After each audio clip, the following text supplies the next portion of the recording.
दोस्तों नमस्कार, एक बार फिर से आपका स्वागत है। और अभी आप जो दृश्य देख रहे हैं परेड ग्राउंड देहरादून का है। युवाओं का हुजूम यहाँ पे उमड़ रखा है। बेरोजगार संघ का जो धरना प्रदर्शन है, पेपर लीक मामले के बाद लगातार विरोध किया जा रहा है। और युवा हैं जिनके सपनों के साथ खिलवाड़ हुआ है, जिनके सपने टूटे हैं और जिन्हें लगता है कि उनका भविष्य सुरक्षित नहीं है, क्योंकि माँ बाप लगातार मेहनत करते हैं, बच्चों का खर्चा निकालते हैं, लाइब्रेरी ज्वाइन करवाते हैं, इंस्टीट्यूट भेजते हैं।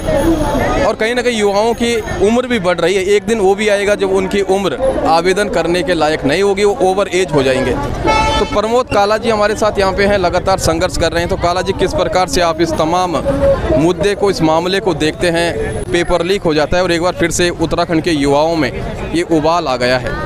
UKSSC की तरफ से कहा जाता है कि ये पेपर लीक नहीं है, सिर्फ 3 पन्ने बाहर आए स्क्रीनशॉट के माध्यम से। उत्तराखंड सरकार की तरफ से जो मंत्री हैं, नेता हैं, उनके बयान भी आ रहे हैं। किस तरह से आप देखते हैं बेरोजगार संघ लगातार पेपर लीक का आरोप लगा रहा है?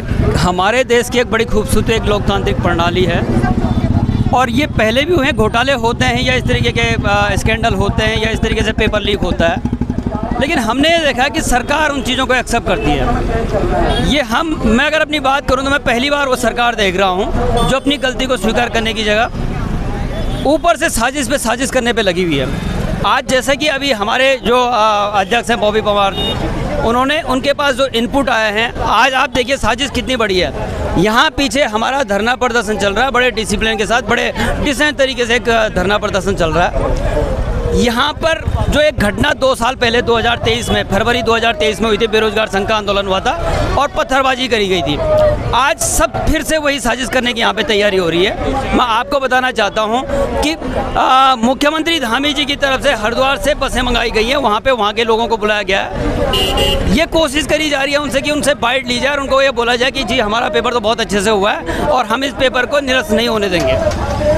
वो बच्चे हैं, उन्होंने पेपर भी नहीं दिया और वो बच्चे यहाँ एकता विहार में जो धरना स्थल बनाया हुआ है इन्होंने, जो जंगल के बीच में, जो एक नाले के बीच में जो बनाया हुआ है, वहाँ उनको ले जाया जाता है। लेकिन जब हमारे कुछ मित्र और हमारे कुछ पत्रकार बंधु जब वहाँ पे जाते हैं तो उस चीज़ को देखते हैं, उसके बाद वो बस को लेकर के वापस चले जाते हैं। और एक बस अभी भी आप देखेंगे वो जोगीवाला में है। साजिश क्या है आज के लिए कि यहाँ पे किसी तरीके से अनरेस्ट क्रिएट करा जाए कि ताकि लोगों में एक या पथराव होने की घटना यहाँ पे हो सकती है। हमें पूरी पॉसिबिलिटीज़ लग रही हैं। आप देखेंगे कल ये पूरा पुलिस छावनी बना हुआ था, आज आपको पुलिस नहीं दिख रही है। क्यों नहीं दिख रही है? अब SSP महोदय या मुख्यमंत्री इस पर संज्ञान ले रहे हैं या नहीं ले रहे हैं हमें नहीं पता, लेकिन जहाँ पे आज भीड़, क्राउड आज कल से ज़्यादा है और आज पुलिस के चेहरे बहुत कम पुलिस वाले दिख रहे हैं। तो आप साजिश को समझिए। अब आप बात कर रहे हैं, पेपर लीक की बात कर रहे हैं। जब ये कितना मतलब हमारे SSP और ये सब और मुख्यमंत्री और भाजपा के तमाम नेता बोल रहे हैं पेपर लीक नहीं हुआ है, 3 पन्ने बाहर आए, तो उनको ये नहीं पता कि लीकेज का मतलब क्या होता है। इसीलिए कल हमारे लोग उनके लिए डायपर लेके आए हैं कि आगे से ये लीकेज ना हो। बिल्कुल, जैसा कि प्रमोद काला जी ने बताया कि किस प्रकार से ये तमाम जो सरकार की तरफ से या फिर आयोग की तरफ से बचने के लिए बयान दिए जा रहे हैं, कार्य किए जा रहे हैं। तो ये जो धरना प्रदर्शन लगातार यहाँ पे चल रहा है, आज दूसरा दिन है, क्या उद्देश्य आगे रहेगा, किस प्रकार से आगे बढ़ेगा और क्या मांगे हैं इन युवाओं की? देखिए, मांगे जो हैं, धरना प्रदर्शन कब तक रहेगा? ये धरना प्रदर्शन तब तक रहेगा जब तक कि मांगे ना मान ली जाती। जो युवा आज आप देखेंगे, ये युवा देहरादून के नहीं है, कोई पिथौरागढ़ से आया हुआ है, कोई धारचूला से आया हुआ है, कोई नारसन से आया हुआ है और कोई बद्रीनाथ माणा से आया है, कोई केदारनाथ से आया है, वो यहाँ पे एग्ज़ाम देने के लिए आया हुआ है। अब आप देखिए कि जब उनका पेपर लीक हो जाता है वो 3 दिन से यहीं पे डटे हुए हैं। ये धरना प्रदर्शन कब तक चलेगा? मुख्यमंत्री जी, पहले ये जो परीक्षा जो हुई थी इसको निरस्त किया जाए। जो ये UKSSC की जो चेयरमैन है मर्तुले जी को बर्खास्त किया जाए। एक वो जो हमारी बहन है जिन्होंने पेपर लीक की जो सूचना जो बॉबी पवार को दी थी, उन पर इन्होंने मुकदमा दर्ज कर दिया है। तो आज हमारी ये मांग है कि सबसे पहले उनके जो मुकदमा जो लगाया गया है उसको निरस्त किया जाए और जो ये पेपर को निरस्त करने के बाद 1 महीने के अंदर इस पेपर को दोबारा लागू किया जाए। और एक और बात हम एक और मांग कर रहे हैं कि जो भी छात्रों पे जो मुकदमे पूर्व में भी हुए इन्हीं पेपर घोटालों के रिगार्डिंग में, वो सब के सब मुकदमे निरस्त किए जाए। बिल्कुल, प्रमोद काला जी हमारे साथ थे और लगातार संघर्षरत रहते हैं। आगे कुछ अन्य लोगों से मिलेंगे। कहाँ से हैं, क्या नाम है और क्या कहना चाहेंगे? मैं पंकज तिवारी हूँ। मैं चमोली ज़िले से बिलोंग करता हूँ और मैं यहाँ बेरोजगार संघ का कार्यकारिणी सदस्य हूँ।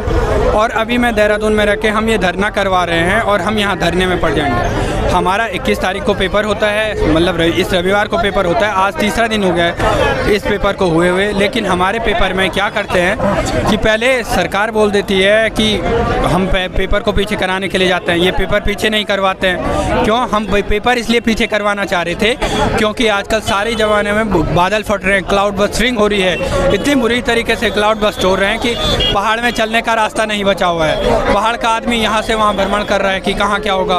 उनके पास कहीं लाइट नहीं है, कहीं वो नहीं है और यातायात के सारे संसाधन नहीं है। तभी भी आदमी पेपर देने यहाँ कोई पिथौरागढ़, चमोली, उत्तरकाशी के पहाड़ों से उतर करके देहरादून में आता है। और जब पेपर होता है उसके बाद हमें पता चलता है कि पेपर 11:35 को तो आउट हो चुका है। जब हम बाहर आकर के देखते हैं तो पेपर लीक हो चुका है। उसके बाद जब हम सरकार के पास जाते हैं तो सरकार बोलती है 3 ही पन्ने। आज हम सुबह में हमारा डेलीगेशन मिलने गया था तो 3 पन्ने से अलावा अगर आपके पास कोई सबूत है तो वो बोल रहे हैं वो बताओ। अब तो अगर हमारे पास सबूत नहीं था, आपको शक नहीं था, तो हमारे पूर्व अध्यक्ष बॉबी पवार जी को क्यों गिरफ्तार किया आपने? क्यों हमारे धरने के लिए धारा 163 लगाई? ये भी तो आज क्यों नहीं है? वो धारा 363 पहले क्यों नहीं लगी थी? पेपर के दिन लगाते आप। आपको इतना डर था कि 2 आदमी कहीं पे बैठ के कुछ कर सकते तो पेपर के अगले दिन लगाते। पेपर के दिन ही क्यों ये मतलब धरना करने के दिन ही क्यों लगाई? हम यहाँ आ रखे हैं, हम इसलिए नहीं आ रखे कि हमें शौक है धूप में जल करके। हम यहाँ पे धूप में जलने नहीं आए हैं, हम इसलिए आए हैं कि यहाँ हमारी मांगें पूरी हो। और सरकार हमारी कोई मांगे नहीं सुन रही है। हमारी 2 मांगें अभी पूरी हाल ही में है।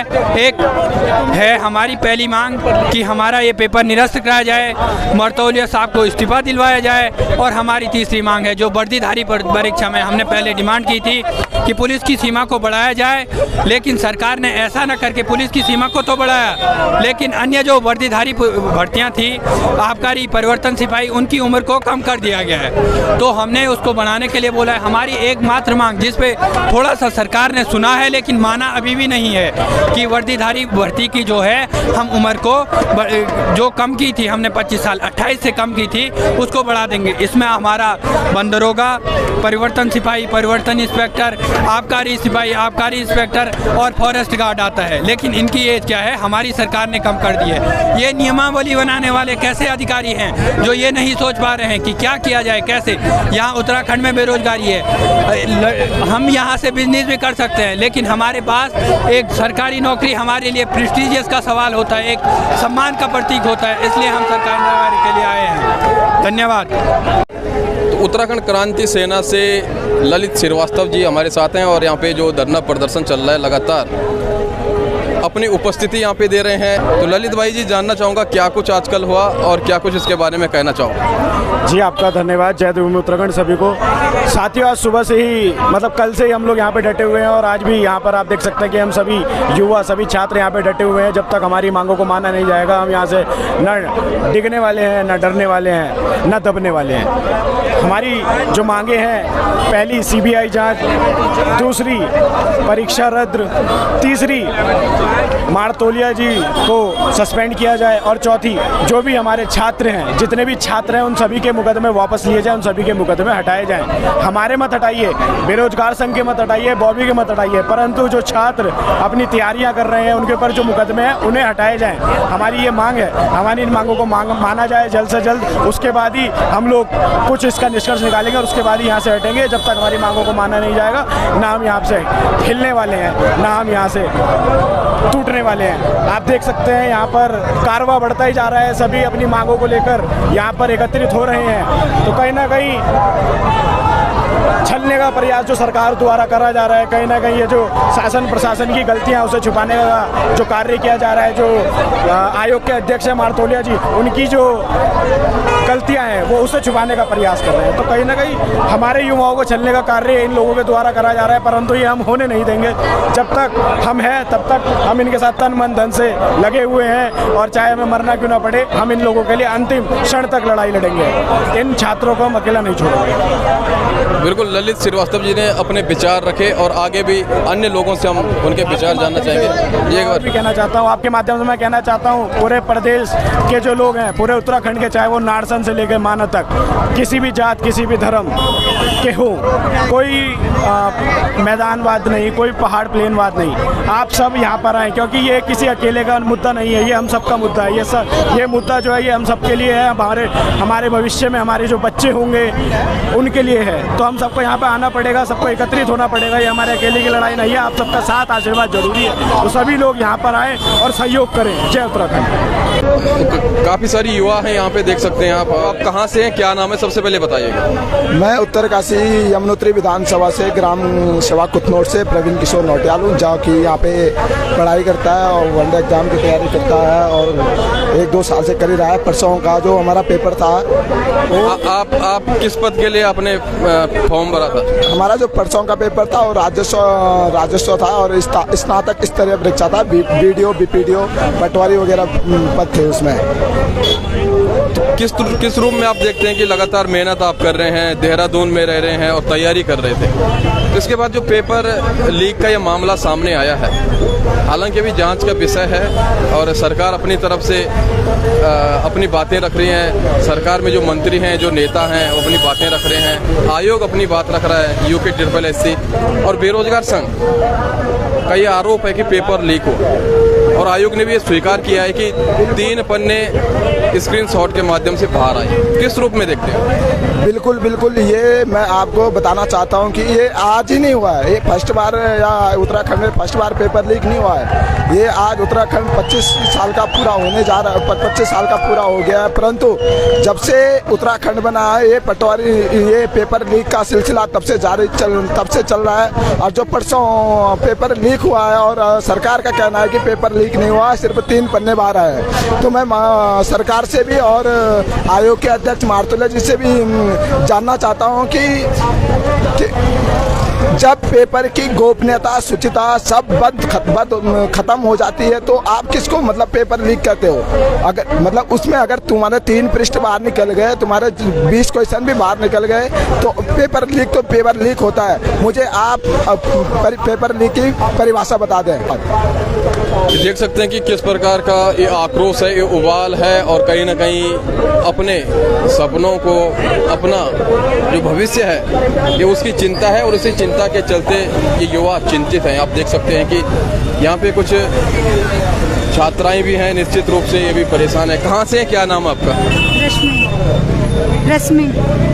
क्या कहना चाहेंगे, क्या आपने भी एग्ज़ाम दिया था और किस रूप में आप देखते हैं कि पेपर लीक हो जाता है, लगातार तैयारी की जाती है, माँ बाप लगातार मेहनत करते हैं, बच्चों के लिए पैसा भेजते हैं और किसी तरह से उनके कोर्स या कोचिंग या लाइब्रेरी में एडमिशन करने के बाद बच्चे भी पूरी मेहनत करते हैं, लेकिन पेपर लीक होने के बाद क्या सपने रहते हैं, किस प्रकार से सपने टूटते हैं, क्या कहना चाहेंगे? सर, बच्चों की मानसिक स्थितियाँ बहुत बुरी हो रखी है। मतलब नकल विरोधी कानून आने के बाद भी ये उत्तराखंड में ये स्थितियाँ देखने को मिल रही है। दिन भर दिन तैयारी वाला बच्चे का विश्वास उठ रहा है। वो मतलब माँ बाप इतना मतलब संघर्ष करने के बाद उनको भेजते हैं तैयारी करने के लिए, आगे सपोर्ट करते हैं। बिल्कुल देख सकते हैं आप, ये निराशा, ये हताशा साफ रूप से झलकती हुई नजर आ रही है, और उत्तराखंड के अनेकों बेरोजगार युवा और साथ ही उन्हें समर्थन देने वाले जो अनेकों लोग हैं उनकी उपस्थिति यहाँ पे है।